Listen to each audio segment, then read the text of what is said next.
Hello दोस्तों, आज इस वीडियो में हम पढ़ेंगे वेन डायग्राम के बारे में। वेन डायग्राम सेट्स का एक बहुत ही इंपॉर्टेंट टॉपिक है। वेन डायग्राम के थ्रू हम सेट्स के हर टाइप के रिलेशंस, हर टाइप के ऑपरेशंस को बहुत अच्छे तरीके से रियलाइज कर सकते हैं।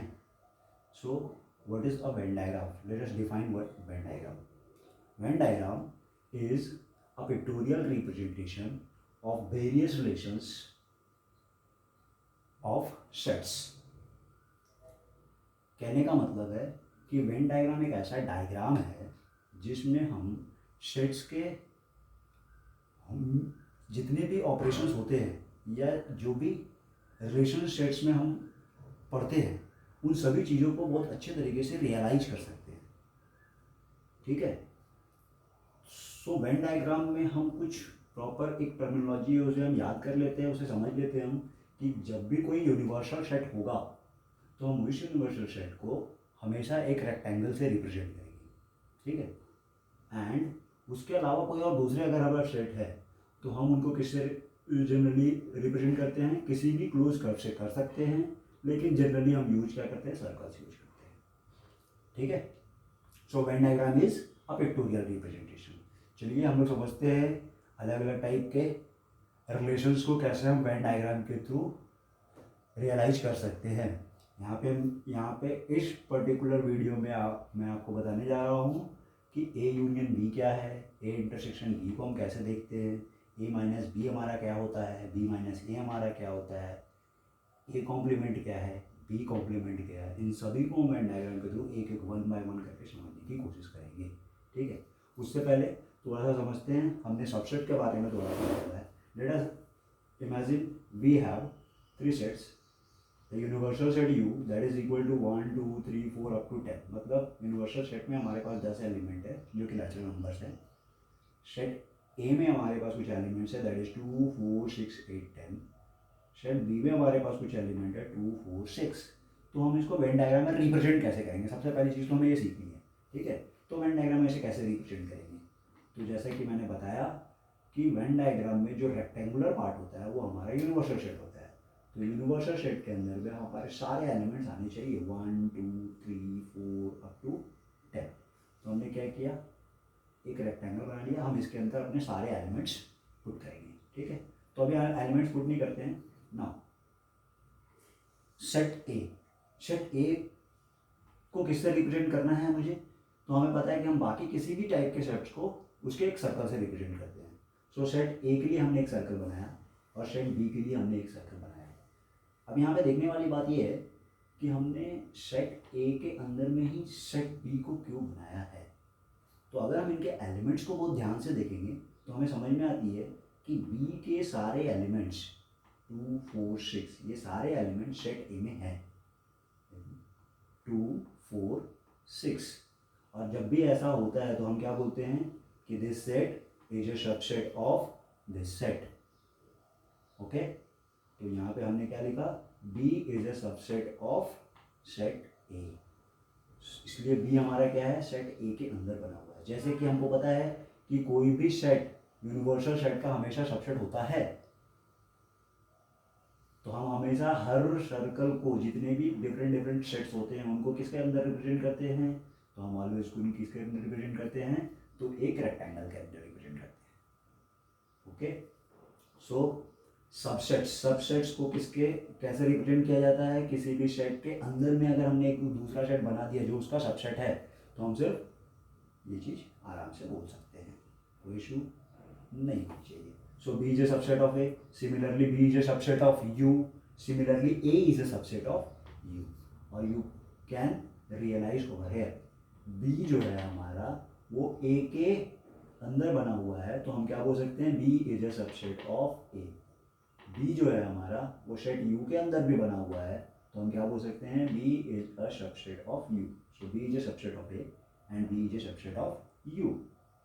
Now A is a subset of U, तो यस ए जो है हमारा वो यू के अंदर है। इसका मतलब ए क्या होगा? ए का सबसेट होगा। तो यहाँ से हमको कंक्लूजन क्या मिलता है? हमें कंक्लूजन ये मिलता है कि जब भी कोई एक सेट किसी सेट का सबसेट होता है तो हम उस सेट को वेन डायग्राम में जिस सेट का वो सबसेट होगा उसके अंदर ही ड्रॉ कर लेंगे, ठीक है। So I think it is clear. Okay, now next A union B, A intersection B, जो वेरियस ऑपरेशंस हम सेट्स में करते हैं उनके बारे में थोड़ा सा समझते हैं। तो अब यहाँ पे हमने एक दूसरा नया एग्जांपल लिया है, that is U is again your 1 2 3 4 up to 10, जैसा कि यहाँ पे लिया था वैसे यहाँ पे भी लिया है। सो नथिंग चेंज, ए को भी हमने वही लिया है, 2 4 6 8 10 लिया है, ठीक है। So A is again the same, but B, यहाँ पे बी हमने थोड़ा डिफरेंट लिया है, ठीक है। That B is 1 2 3 4 and 6। चलो देखते हैं हम सेट्स में वेरियस ऑपरेशंस को कैसे रिप्रेजेंट करते हैं और कौन सा रीजन होता है हमारा जो उस पर्टिकुलर ऑपरेशन को शो करता है। तो पहला ऑपरेशन हमने पढ़ा है ए यूनियन बी। क्या होता है ए यूनियन बी? तो हमने जैसा हमारे पिछली वीडियो में मैंने बताया कि A union B is a set which contains all the element which belongs to either A और इन बी। जो ए में भी हो या बी में भी हो, दोनों में से कहीं पे भी हो चलेगा। सो 1 2 3 4 1 2 3 4 देन 6 एंड 8 और 10। तो ए यूनियन बी के एलिमेंट्स क्या आने चाहिए? 1 2 3 4 6 8 10। यहाँ पे ये जो 6 एग्जांपल्स लिए गए हैं, ये 6 डिफरेंट टाइप्स के जो ऑपरेशंस हैं, ऑल 6 ऑपरेशंस को हम एक ही एग्जांपल के थ्रू एक ही कंडीशंस को लेकर समझने की कोशिश करेंगे ताकि हमें कोई कंफ्यूजन ना रहे, ठीक है। So A union B, A union B में हमारे एलिमेंट क्या आने चाहिए? 1 2 3 4 6 8 10। सो यू कैन सी ए के अंदर हमारे ए यूनियन बी, तो ये जो ग्रीन डार्क पोर्शन दिख रहा है, जो ग्रीन रीजन दिख रहा है, वो हमारा किसको रिप्रेजेंट कर रहा है? ए यूनियन बी को रिप्रेजेंट कर रहा है। क्यों? क्योंकि इसमें ए और बी के सारे एलिमेंट्स आ रहे हैं। क्या यहाँ पे हमारे पास 5 7 9 है? You can see there is no 5 7 9, इसलिए 5 7 9 हमारा इस रीजन से बाहर है, इस रीजन से बाहर है। So that is A union B. Similarly you know what is A intersection B? A intersection B is that set which contains that element which are common in both A and B. अगर हम यहाँ पे देखेंगे तो क्या मिलता है मुझे? 2 4 एंड 6, ये कॉमन है, तो हमारे इंटरसेक्शन भी क्या आना चाहिए? 2 4 6। ना यू सी यहाँ पे क्या रियलाइज होता है मुझे, ये जो रीजन है, जो ए और बी दोनों का कॉमन रीजन है, वो कॉमन रीजन में मेरे कौन सा एलिमेंट आना चाहिए? 2 4 और 6 आना चाहिए। तो कॉमन रीजन में कौन आया मेरा? 2 4 और 6 आया। बाकी ए के वो एलिमेंट, कौन से एलिमेंट? जैसे 8 और 10 वो यहाँ पे नहीं है, तो यहाँ पे। सिमिलरली बी का कौन सा एलिमेंट? तो बी के एलिमेंट 1 और 3 वो भी यहाँ पे नहीं दिख रहे हैं, तो 1 और 3 को हमने इस रिमेनिंग पोर्शन में दिया। तो ये जो बचे हुए पोर्शन है, कौन सा जिसको भी मैंने डार्क नहीं किया, ये वाला पोर्शन और ये वाला पोर्शन, ये दोनों किसको रिप्रेजेंट करते हैं? तो this represent A minus B and this represent B minus A. That is the difference between two sets, ठीक है। डिफरेंस बिटवीन टू सेट्स होता क्या है? तो इसका डेफिनेशन हमें ये बोलता है ए माइनस बी अगर हम कंसिडर कर रहे हैं, then that set is a set which contains all the elements of A but not in B. तो all the elements of A that is 8 और 10 which is not in B 2 4 6, तो ये वाले रीजन को हम यहाँ से क्या करेंगे? एलिमिनेट कर देंगे। ये वाले रीजन को हम यहाँ से क्या करेंगे? एलिमिनेट कर देंगे। तो क्या दिख रहा है मुझे? 8 और 10। यू कैन सी, ये देखो ग्रीन पार्ट जो मैं दिखा रहा हूँ उसको देखने की कोशिश करो, ये 8 और 10 है हमारा, ठीक है। तो this is A minus B. Similarly अगर मैं इस वाले पोर्शन को यहाँ पे देखो, एक रियलाइज कहीं से भी आप रियलाइज कर सकते हो, हर जगह मैंने एक एग्जाम्पल लिया हुआ है। तो इधर पे 1 3 दिख रहा है, इधर पे भी 1 3 दिख रहा है। बी के वो सेट जो ए में नहीं हो, तो वो कौन दिखेगा मुझे? 1 एंड 3 दिखेगा। Okay, I think it is clear. So A minus B 8 10 और बी माइनस ए 1 3। हमने जो डेफिनेशन पढ़ा था उसके थ्रू भी हम यहाँ से वैल्यू निकाल सकते हैं। तो यू कैन सी 8 10 आने वाला है या नहीं आने वाला है? तो 2 4 6 8 10 में से वो एलिमेंट्स हम नहीं कंसिडर करेंगे जो बी में है। तो बी में 2 है 4 है 6 है, 2 है 4 है 6 है, तो 8 और 10 को लेना पड़ेगा, 8 और 10 को लेना पड़ेगा। सो दिस इज 8 और 10 एंड बी माइनस ए में मुझे क्या लेना पड़ेगा? तो 1 2 3 4 6 में से 2 4 6 2 4 6 हमारे क्या है? इस सेट में है इसलिए हम उनको नहीं कंसिडर करेंगे, तो हम किनको कंसिडर करेंगे, 1 और 3 को कंसिडर करेंगे। ठीक है, so this shaded region is what, B minus A. यहाँ पे A minus B, this is A intersection B, this is A union B. इतनी बातें क्लियर हो गई? Okay, now the complement. Complement क्या होता है? कॉम्प्लीमेंट मीन्स जो ए में नहीं है, ठीक है, और you can say what is complement. तो A complement is that set which is in the universal set but not in set A. So universal set में 1 से लेकर 10 तक के एलिमेंट हैं और A में हमारे पास 2, 4, 6, 8, 10 है, सारे इवन नंबर्स दिख रहे हैं उनके उस यूनिवर्सल सेट के। तो A कॉम्प्लीमेंट में क्या आना चाहिए? A कॉम्प्लीमेंट में सारे ऑड नंबर्स आने चाहिए। तो A कॉम्प्लीमेंट में सारे ऑड नंबर्स आएंगे 1, 3, 5, 7, 9। नाउ यू कैन चेक है, ये देखो ये जो रीजन है जो डार्क नहीं है वो रीजन ए का है। उस रीजन के बाहर के सारे एलिमेंट्स जो ग्रीन किया हुआ है 1, 3, 5, 7, 9 ये सभी के सभी क्या है मेरे? तो ये सारे के सारे मेरे क्या हैं? ये कॉम्प्लीमेंट्स हैं। Okay, similarly you can check B complement. B complement में क्या होना चाहिए?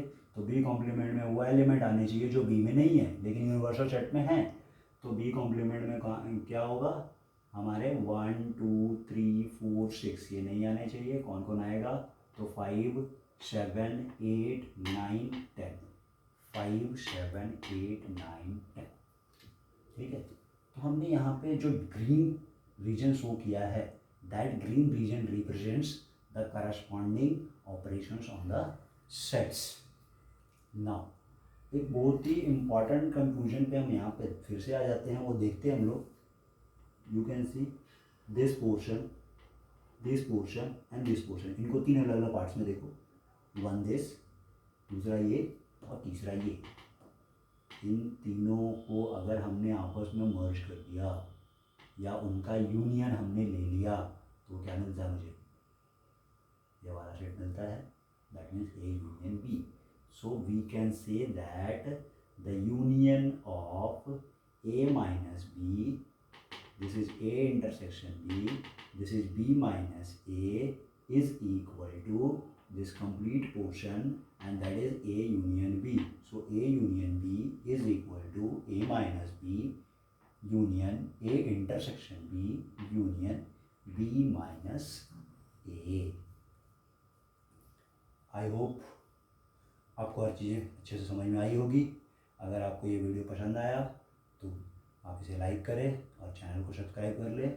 धीरे धीरे हम इसमें और भी अलग अलग इससे रिलेटेड वीडियोस अभी और इसके साथ में अपलोड करते चलेंगे। और नेक्स्ट जो हम डिस्कशन करेंगे वो इन पे based means cardinality of the set. Cardinality कहने का मतलब क्या होता है?